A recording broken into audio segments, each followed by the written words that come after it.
All right, Adam, it is so good to finally meet you. We've emailed back and forth a little bit, but the bread, that's kind of the main thing that we have gluten issues in my family. And so, real sourdough and then trying to find a healthy alternative. And when I came across y'all, you were talking regenerative agriculture. It was like speaking my language. It's just like singing to my soul. So tell me a little bit about what Pacha stands for, and then a little bit about how you source from regenerative farms and why that matters. So Pacha is, well, first off, Pacha, we make organic gluten-free bread, but it's different than most of the breads that you find in the market, the gluten-free breads with a bunch of binders and fillers and kind of weird ingredients. They're trying to ultimately mimic white bread. We decided to go a different route, and we're making just healthy, organic, sprouted, wild sourdough, gluten-free bread. And it's very simple. We actually just updated our recipes. Our plain buckwheat bread only has two ingredients now, just buckwheat and salt. And then we have a couple other recipes with some herbs and spices mixed into that base of buckwheat and salt. And we soak and sprout the buckwheat. So we do like an overnight soak and sprout, and then we blend it, and then we do another overnight ferment of the batter. So we get that wild sourdough with the natural wild yeast that's on the buckwheat. We don't add yeast. And then what you're left with is just a delicious, sourdough buckwheat bread. And it's super simple. So Adam, on that, the what is your purpose, your reasoning behind the sprouting and fermenting of the buckwheat? So it's, from a health perspective, buckwheat is a seed. It has lectins and phytic acid, and we're trying to remove the lectins and the phytic acid from the buckwheat to make it more digestible. Those are like what we call anti-nutrients. They bind to nutrients in your body and they prevent you from absorbing nutrients. So we're removing that. We're unlocking the potential nutrition in the buckwheat, making it more digestible, and we're also removing some of the starches so that you're kind of like your ratio of nutrition is just better, more bang for your buck. I love it. Yeah, Susie Fallon has an amazing book, Ancient Nutrition, I believe it is, or Ancient Traditions. So actually just recently spoke with Jordan Rubin, and he's a huge proponent of the sprouting and fermenting, and it's a kind of a lost art. So I'm really excited that y'all are bringing that back with a product that's going to be in grocery stores. So you mentioned buckwheat. Why has buckwheat seem to pop up when talking about regenerative agriculture so much? So buckwheat is an amazing crop to rotate in for a farmer that's growing wheat, traditional wheat or heirloom wheat, as well as like other legumes and grains. Buckwheat is just an incredible crop to rotate in, and it can help prevent erosion. It attracts beneficial insects and bees. It can be then plowed back down into the earth to, feed the soil. So buckwheat's an incredible crop, and it's used oftentimes in regenerative agriculture. The cover crop aspect, the good for working with environment. What was your motivation for the regenerative farming support? I've been in food for quite a while. I had an organic catering company that I started back in 2007. First organic catering company in like all organic in Southern California.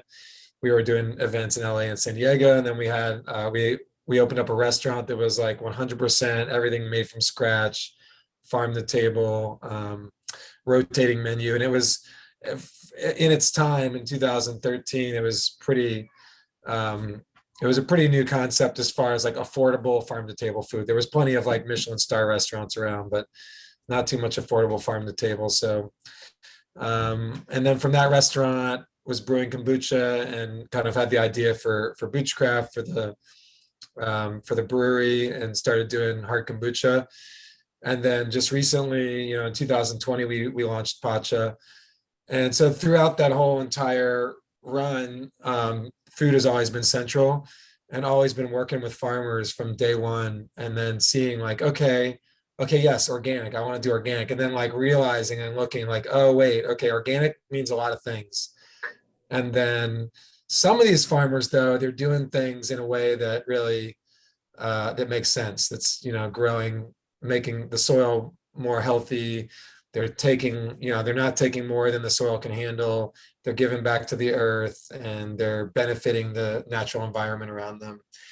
And yeah, being with nonprofits and stuff too locally, being on the board of nonprofits that are focused on regenerative agriculture, and just, yeah, get my hands in it too. We've been growing food in our front and backyard, and doing it like with, regeneratively, and doing like kind of no-till front and backyard gardening, where we're like, in the very beginning, when it's like rock solid dirt that's never been touched other than grass, we dig it up and amend it with compost. But after that point, we never dig it up. It's just like cut anytime time harvest something, just cut it, leave the roots in the ground, let everything break down and feed the soil, and don't mess with the mycelial network, and just let all the worms and all the bugs, take care of the soil. And so I love it. So you're living it on all sides. What advice would you give farmers on how to work with a restaurant or a food service, to make it easier? I find that there's a disconnect there a lot of times because it's two different worlds coming together. So what advice do you have?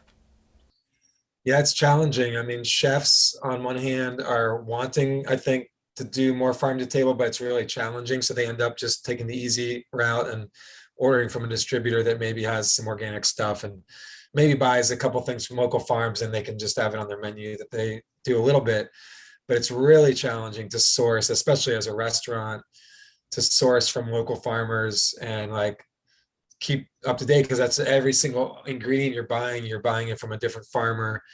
And then a lot of farms don't have the time to kind of like deal with that type of thing. So it's like for the farmer's like, yeah, you can come pick it up at this place like random times and stuff. So I feel like we need a better distribution network for like to make that connection, because it's just really challenging. I mean, some chefs will spend a good farm to table restaurant, the chef will spend 50% or more of their time sourcing, which is hard for a chef to take all that time for sourcing, but that's what you need to do.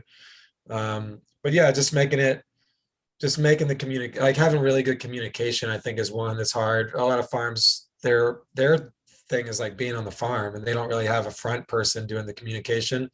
So having that front person that's like giving really good communication, sending out the lists of things that are available, maybe even offering to custom grow things for restaurants, like, hey, so that we can plan better, you tell me what you want, seasonally, and I'll grow it for you. And then you can take 100% of this crop that I grow, or whatever percent that you want. I think that's great advice. It's kind of where we've found ourselves with the market, is being that in between. Let the farmer focus on growing, on what they do. Let us gather it, source it, and then the chefs will come out through here to the market, and then they load up on all theirs. So it's kind of like in between a grocery store and a distribution for the chef. And man, because there's so many moving parts, there's nothing easy about any one of those phases. And yeah, I think maybe what we need more markets. I think we need more hubs, because the sourcing's a booger just in itself. Yeah, and farmers markets kind of used to be that, and they still are in like LA to some sense. Like farmers go to the markets in LA, but a lot of them have just become like prepared food and like jewelry and like, just junk. There's like a bunch of junk, and underneath a 10 by 10, they call it a farmer's market. So, getting farmers markets, at least some markets, that are kind of more dedicated to like heavy produce, and even having like a lot, like maybe the first hour is like chefs only, and chefs can come. That's how some of the markets are in LA, where the vendors will open to chefs only for the first hour while they're kind of setting up, and then they'll open it to the public, so the chefs can get in, they can park, they can load.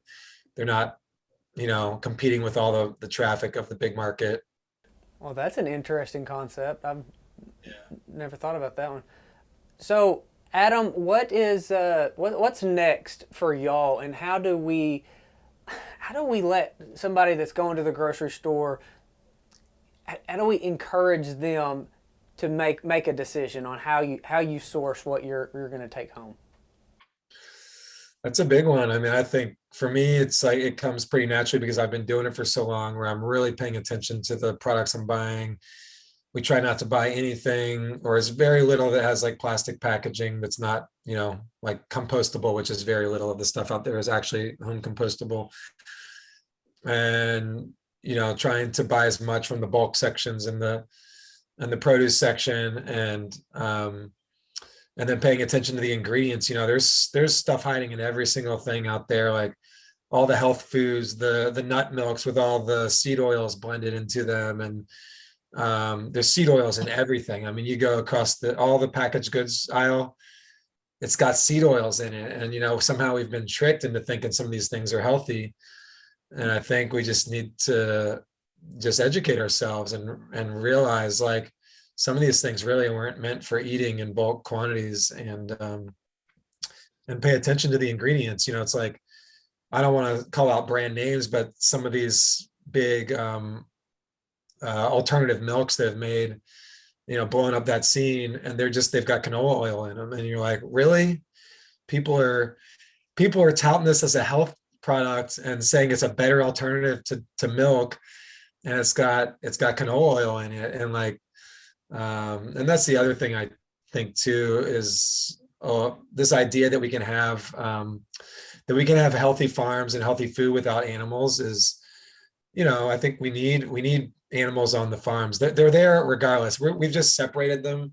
If you go to a big organic operation, a big organic farm, there's going to be piles of CAFO cow manure, like feedlot cow manure, that they're using to fertilize their organic farm with.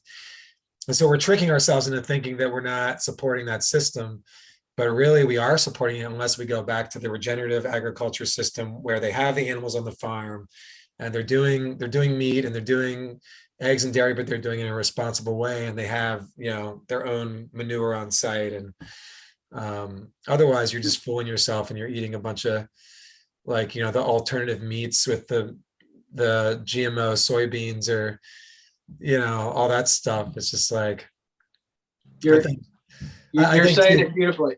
Yeah, the question too is, like, what's not just better for the people but also better for the planet, because ultimately that's going to be better for all of us. So anytime we have something that's being grown in, millions of acre quantities in one spot, that's probably not a great thing for us to be consuming. No, probably the more in line with nature we can get, the better. I think the biggest thing for me was the relating, like in Africa, the wildebeest, the zebra in herds, or here in America with bison. That's the grazing system that has built the most fertile land in the world, and so, like, that's what I love, and I'm so passionate about. We work with specifically regenerative farms. That's who we're after on partnering with, because that's what's going to build it back. Man, you start going down some of these rabbit trails and seeing the soil degradation and the nutrient depletion of the food we eat. It is terrifying. And you hit it on the head with that added sugar, and those seed oils are terrible. Not to mention all the preservatives and other junk that's in there. But Adam, thank you, man. I think you laid that out wonderfully. What's next for y'all? Well, we're growing Pacha. We're doing a lot of direct-to-consumer business right now. The grocery stores, I feel there's a disconnect between the buyer at the grocery stores and then the retail customer. They don't really understand the customer, because we're seeing so much demand. We're shipping out all over the country. The demand is crazy. Like, we can't keep up with the direct-to-consumer business. So we kind of put our grocery store pitching on pause a little bit, because we just, like, we can send it, out at full margin, like sell the loaf of bread at the full price to the customer and not have all the middlemen. And the buyers were just not taking on it, even though their customers are begging for it. So I think this is going to take a little bit of time for the grocery stores to catch on to this product and other products like it. They just don't know what to think of it. They're like, well, this isn't white bread. It's not whole grain bread. It's different than what we're used to. But the demand is there. And so we're just ramping up our brand, direct to consumer. And it's great because we have the relationship with the customer. And, our goal, we're actually getting right now at the volume where we could start contract growing our buckwheat, which is amazing because, we were just talking to another brand that makes it's a product called a Little Bucks, and they make buckwheat snacks. and they just started contract growing their buckwheat from a regenerative, certified regenerative farm, and they're getting it milled at the same mill that we buy our buckwheat from. So we were like, oh, okay, cool. Like, and the volume's pretty close. So I'm like, all right, we're ready for this. Like, we can do this. So we're gonna start trying to contract grow and get regenerative certified buckwheat. And that was a big part of what we just did recently too, that I think for food manufacturing is really important. Is like, we streamlined our supply chain, and we were putting sunflower seeds and flax and all these other things in the bread, and we realized it wasn't necessary. And then it made our supply chain more complicated, but it also made it a lot harder for us to go out and contract grow something, because we were buying less of everything. And from multiple, it's like, okay, now we have to try to source regenerative flax and regenerative, sunflower and buckwheat. So now we're like really focused on the buckwheat, and we can go out and try to source regenerative buckwheat and work directly with the farmer. And I'm really excited about that. That's going to be awesome once we can get that certified. Congratulations. Well, we'll do everything we can to support y'all. Where can somebody that might be interested, if they're not close to, we do carry your products at Me and McGee, but if anybody else is wanting to order directly from you, what's the best way to learn more and then place an order? Our website, LivePacha, LIVEPACHA, is like the direct way to buy from us. There's some stores, Southern California, there's about like 70 grocery stores, and you can go to our website and kind of like find out what stores carry us. There's a couple stores in Hawaii, and LA and San Diego, and that's pretty much it right now as far as grocery stores and your store.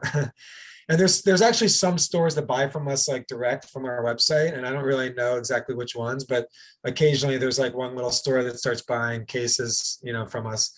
But aside from that, yeah, just direct from us. And yeah, it's, if you buy by the case, you can basically like almost negate the shipping cost, and it's kind of like buying it retail. And our bread freezes really well, so you can throw the stuff that you're not going to eat right away in the freezer.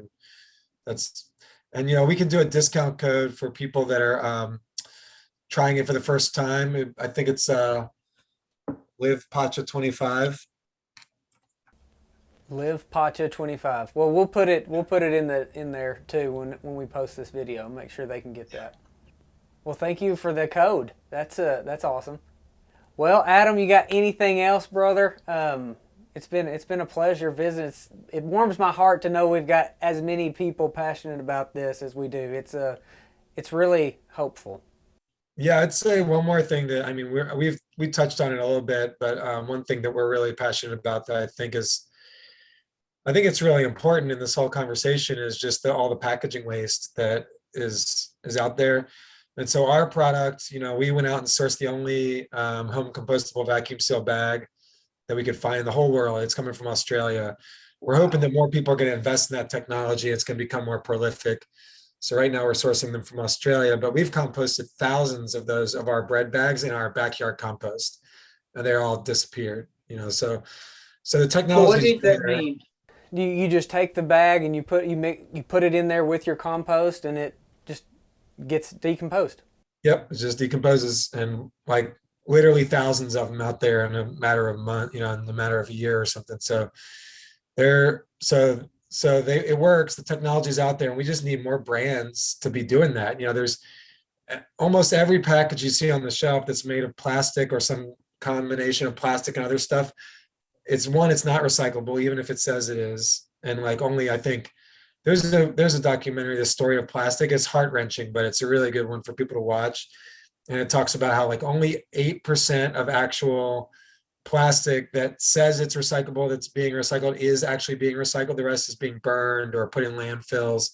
And then only 3% of that is actually recycled into something that could be recycled again. So most of it's being recycled into like a plastic bag, and then it is being thrown away or burned or whatever the next time around. So I think we just and we're shipping it all overseas, and it's going to third world countries, and they're burning it out there and sifting through it, and kids are getting cancer in those places. And so we're pushing the problem away, but at some point we're going to have to face it, that we have a plastic problem. And it's really the consumer. I mean, there's a problem on all ends of the spectrum, in the production to the manufacturers, the companies, as well as the consumer. But the consumer has a lot of power. And, if they just start demanding products, like calling their companies that they buy products from and saying like, hey, I'm not going to buy your product anymore until you switch to home compostable packaging, or put it in a jar, or, whatever, like give me a package that can either be indefinitely recycled like aluminum or glass, or put it in home compostable packaging.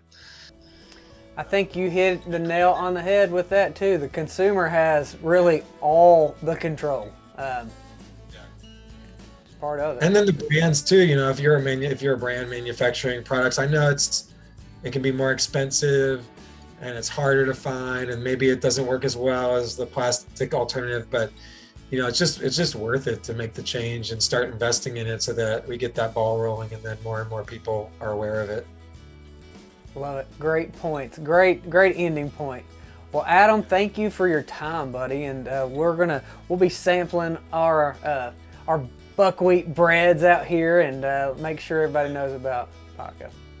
All right. Thanks so much, Logan. Thank you, buddy. Yeah.